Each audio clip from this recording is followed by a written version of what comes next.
শালপাতার পাতাগুলা যেমন ভাবে পড়ছে না, অসাধারণ লাগছে রাস্তার মাঝখান দিয়ে। এই হচ্ছে সেই রাসমঞ্চ, ভেতরে অ্যালাউ নেই, তো আমরা আউটসাইডে গিয়ে এই গানটা ফুটেজ তুললাম।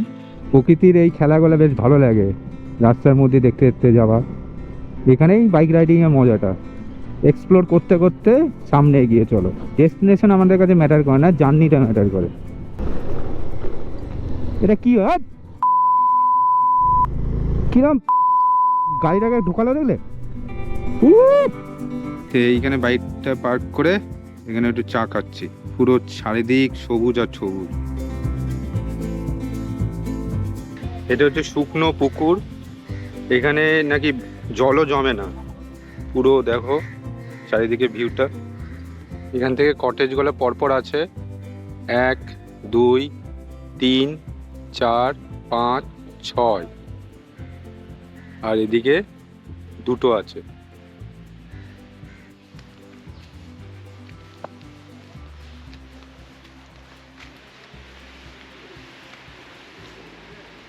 এখন রাসমঞ্চের দিকে যাচ্ছি। তো লাগেজ টাগেজ ওদের রিসেপশনে রেখে দিলাম, কারণ চেক আউট টাইম 10:30টার টাইমে। তো আমরা রাসমঞ্চে ভিজিট করে এখান থেকে লাগেজ নিয়ে বেরিয়ে যাব। এখানে রাস্তাটা একটু নিচে আছে, আবার উপরে উঠছে, মাঝে মাঝে বাম্পার আছে, যার ফলে স্পিডটা নামিয়ে দিতে হচ্ছে। এখানে সাবধানে। তো এখান থেকে আর 13 মিনিট দেখাচ্ছে রাসমঞ্চটা।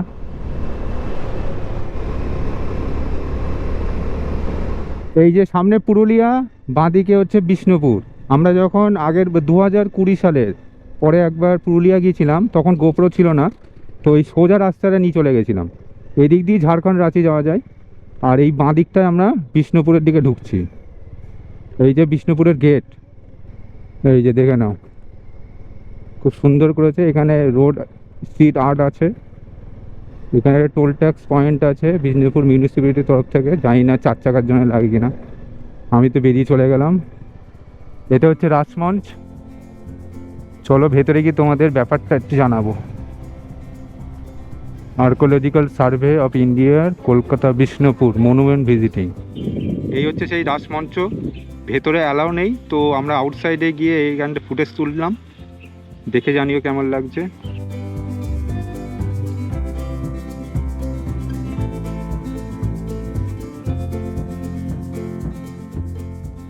এই যে ঘুমঘর, এটার সিচুয়েশন খুব একটা ভালো নেই।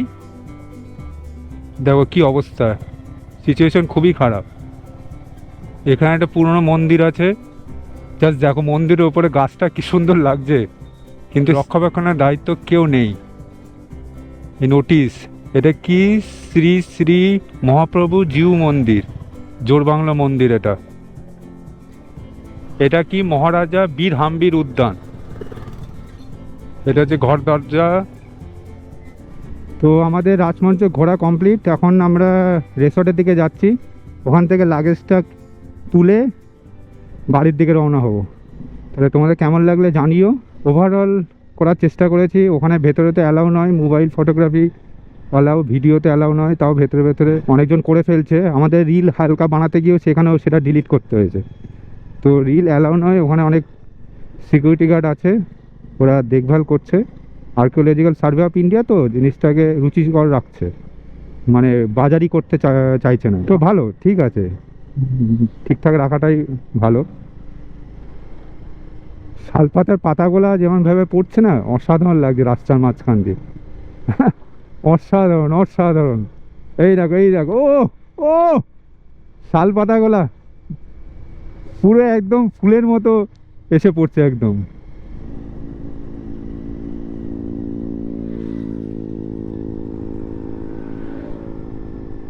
এই বনশ্রী রেসর্টে চলে আসলাম, লাগেজটা এবার নিয়ে নেবো। এবারে কলকাতা থেকে রওনা দিচ্ছি। চলো, জয়পুর ফরেস্ট ঘোরা হয়ে গেল আলটিমেটলি। মোটামুটি লাগলো, এমন কোনো আহামরি কিছু নয়, একদিনের জন্য এনাফ। 138 কিলোমিটার আমার বাড়ি, তো দেখাচ্ছে 3 ঘন্টা 32 মিনিট। কখন পৌঁছায় দেখি 5:18 অ্যারাইভেল টাইম দেখাচ্ছে, তো 6টা বেজে যাবে ওভারঅল। খাওয়া দাওয়া কমপ্লিট, লাঞ্চ। সো ব্রেক নেওয়ার সেরকম অতটা দরকার নেই, বাট ওই জল টল খাওয়ার জন্যে একটু দাঁড়াবো মাঝে মধ্যে, এই আর কি। চলো আবার পরে কথা হচ্ছে। চারিদিকে একদম মাঠের পর মাঠ, এই ইলেকট্রিক তারগুলো যায় উপর দিয়ে, মারাত্মক লাগে। এদিকে একটা ভালো বড় পুকুর আছে, এখানে হাঁসগুলা কীরকমভাবে পুকুরের মধ্যে হাবুডুবু খাচ্ছে। গ্রিনারিটা জাস্ট দেখো, গ্রিনারিটা অসাধারণ লাগছে। প্রকৃতির এই খেলাগুলো বেশ ভালো লাগে, রাস্তার মধ্যে দেখতে দেখতে যাওয়া। এখানেই বাইক রাইডিংয়ের মজাটা, এক্সপ্লোর করতে করতে সামনে এগিয়ে চলো।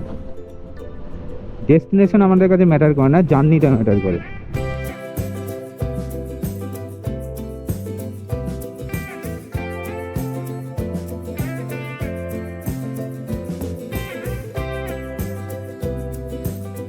তো আমরা হুগলি ডিস্ট্রিক্টে ঢুকে গেলাম বাঁকুড়া থেকে। তো আর 109 কিলোমিটার বাকি বাড়ি পৌঁছাতে, আর 2 ঘন্টা 50 মিনিট দেখাচ্ছে। ওই ওই হট ছাগলগুলা একদম মাঝখানে রাস্তায় বসে আছে, একদম কুলভাবে, নো চাপ, দু ফুর্তি। এটা হচ্ছে রামকৃষ্ণ সেতু, আরামবাগের থেকে একটু আগে। এই হচ্ছে আরামবাগ শহর। শহরটাকে ক্রস করে আমরা বেরিয়ে পড়লাম, বেশ ভালো মতো জ্যাম ছিল। আর উল্টোপাল্টা গাড়ি চালাচ্ছে আরামবাগ শহরে, দেখছি ওই টোটোদের অত্যাচার, আর কিছুই নয়। যখন তখন যেদিকে ডান দিক বাঁ দিক করে যাচ্ছে। তো আরামবাগ ওই শহরটাই একটু দেখে শুনে গাড়ি চালাবে, আর কিছুই নয়। এটা কি হয়, কিরম গাড়িটাকে ঢুকালো দেখলে? এই রাস্তাটা মারাত্মক।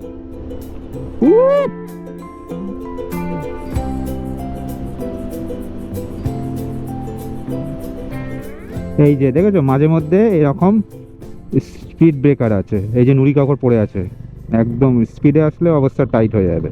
তো সাবধানে 70-তে চালিও এইসব রাস্তায়, যদি ফাঁকা থাকে, তার বেশি নয়, পুরো গল্প হয়ে যাবে। এই জায়গাটা রাস্তাটা মারাত্মক করেছে, পুরো নতুন রং দিয়েছে, 3 লেনের রাস্তা। এই দেখো কোন দিক দিয়ে গাড়ি ঢুকছে, দেখেছো? এই দেখো, মানে সাবধান, এই দিক দিয়ে গাড়ি ঢুকে যাচ্ছে, ওই দিক দিয়ে যাওয়া উচিত, এই দিক দিয়ে ঢুকে যাচ্ছে। তো একদম রাইট লেনে যদি কেউ 100-র উপরে গাড়ি চালায়, সে একদম মুখোমুখি, গল্প গল্প হয়ে যাবে। এখানে একটা ছোট্ট ব্রেক নিলাম, টি ব্রেক, একটু জল টলও খাবো, অনেকটাই ডিহাইড্রেশন হয়ে যাচ্ছে। তো মাঝে মাঝে একটু জল টল খেয়ে নিও তোমরা, শুকনো ওয়েদার তো, শীতকাল। তো এইখানে বাইকটা পার্ক করে এখানে একটু চা খাচ্ছি। এখানে ভিউটা দেখো, সামনের ভিউ, পুরো চারিদিক সবুজ আর সবুজ। ঠিক আছে, চাটা খেয়ে নিই, আবার পরে কথা হচ্ছে।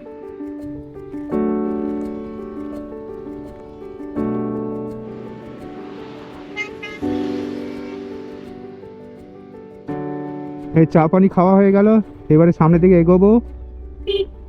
এখানে কিছু ফটোশ্যুট করলাম, আর একটু চা জল খেয়ে নিলাম। আর ওর একটা ভালো একটা বিস্কুট পছন্দ হয়েছে, সেটা 10 পিস নিয়ে নিলাম। এখানে খানিকটা লেট হয়ে গেল, এখন 1 ঘন্টা 56 মিনিট দেখাচ্ছে। সূর্য অস্ত যাচ্ছে, ভিউটা দেখে নাও, মারাত্মক ভিউ। আর বাড়ি মাত্র 31 কিলোমিটার, 1 ঘন্টা 8 মিনিট লাগবে। ন্যাশনাল হাইওয়ে 16 এটা। পিছন দিকে তো ডানকুনি টোল প্লাজা। চলো, ওই রাস্তাটা আমি চাইছিলাম সন্ধ্যার আগেই ক্রস করতে, কারণ ওটা একটাই রাস্তা, 2 দিক থেকে গাড়ি আসে, চোখে পুরো আলোর ঝাপটা মারবে, গাড়ি চালাতে অনেক কষ্ট হবে। তো এখন আর চাপ নেই, এবার সামনে আস্তে আস্তে চলে যায়। দেখি ওর একটু খিদে লেগেছে, তো মাঝখানে একবার দাঁড়াতে পারি। সূর্য অস্ত যাওয়ার পরে যে গোল্ডেন একটা আবহাওয়া আকাশে দেখা যায়, হালকা হালকা, ব্যাপক একটা মনোরম পরিবেশ তৈরি করে। যাক, জার্নিটা খারাপ লাগলো না। যাওয়ার দিন একটু কষ্ট হয়েছে, আসার দিন খুব আরামসে আসলাম। আসলে ভোরবেলায় 4টের সময় উঠে যাওয়া হয়েছে, তো ঘুমটুম ঠিক হয়নি, বাথরুম ঠিকপত্র হয়নি, যার ফলে একটু শরীরটা ভেঙে গেছিলো। তো আজকে আসলাম, বেশ ভালোই আসলাম, জার্নির বেশ ভালো লাগলো। চলো, সামনে কোনো ধোসা পয়েন্ট থাকলে ধোসা খাওয়াবো।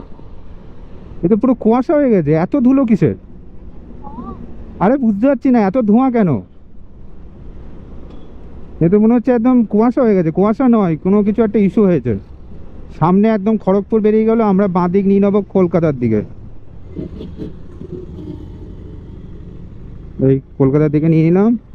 আলটিমেটলি সন্ধ্যা হয়েই গেল, এখন বাজে 5:46। আর একটু হালকা আলো আছে আকাশের দিকে তাকালে। আর মাত্র 44 মিনিট, 17 কিলোমিটার। এই বিদ্যাসাগর টোল প্লাজা। হাইওয়েতে কোনো ধসার পয়েন্ট খুঁজে পাইনি, যার ফলে আর খাওয়া হয়নি। দেখি সামনে কোনো একটা দাঁড়িয়ে। আমরা এই তাজ বেঙ্গলের সামনে দিয়ে বেরিয়ে যাচ্ছি, চিড়িয়াখানার পাশ দিয়ে। আমরা খিদিরপুর রোডটা ধরে নিই, ওদিকে জ্যাম ট্যাম হবে বলে। এখানে একটা সাউথ ইন্ডিয়ান ক্যাফে পয়েন্ট পেয়েছি, গার্ডেন ক্যাফে নাম। তো এখানে একটু স্ন্যাক্স খেয়ে নিই, ইভিনিং স্ন্যাক্স।